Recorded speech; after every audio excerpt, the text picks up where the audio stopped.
കുറച്ചുകൂടെ കയറിയിരിക്കട്ട്. ഡേയ് നീയൊക്കെ കൂടി ഇത് പൂട്ടിക്കൂടെ? നിനക്ക് ശമ്പളം തരുന്ന നയൻതാരയല്ല ഞാനാണ്. മര്യാദയ്ക്ക് വേറെ ആളുകളെ കുത്തി ഓട്ടയോടെ. നിനക്ക് കീപാടില്ല, നിന്നെ എന്ന് പറഞ്ഞിട്ട് ഒരു കാര്യമില്ല. കീബോർഡിന് വരെ എന്റെ ഉച്ചിലോട്ട് കുത്തറ. ഇല്ല നീ ഇന്നലെ കുടിയെഴുത്തിനകത്ത് ഗണപതിയുടെ പ്രിന്റ് ചെയ്ത് വെച്ചെന്തേ? വിഘ്നം വരാതിരിക്കാൻ വേണ്ടി. ആ വിഘ്നം, അവന്മാർക്ക് ബോധമില്ലാത്തത് എന്റെ ഭാഗ്യം. അല്ലെങ്കിൽ വിഘ്നങ്ങളില്ലാതെ എന്റെ ആട്ടപ്പൊലോളി ഇന്ന് കണ്ടേനെ. ഓരോത്തന്മാർ ഇറങ്ങി വന്നോളൂ. Good morning.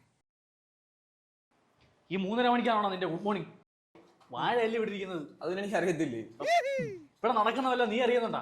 ഒരുത്തൻ കീപാഡ് ഇല്ലാതെ വർക്ക് ചെയ്യുന്നു, വേറെ ഒരുത്തൻ നയൻതാരെ സെറ്റ് ചെയ്യുന്നു. ആരെടുത്ത് പറയാൻ? അതിന് നീ 3:30 ഇവിടെ വരുന്ന നിനക്കെന്തോ അറിയാം?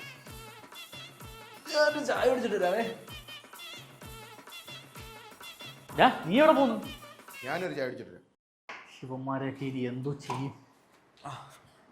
ടാടാ ഇനി നീ എങ്ങോട്ടാ? ചായ കുടിക്കാൻ. ആ ബാഗെങ്കിലും ഒന്ന് ഇവിടെ വെച്ചിട്ട് പോടാ. Thank you sir.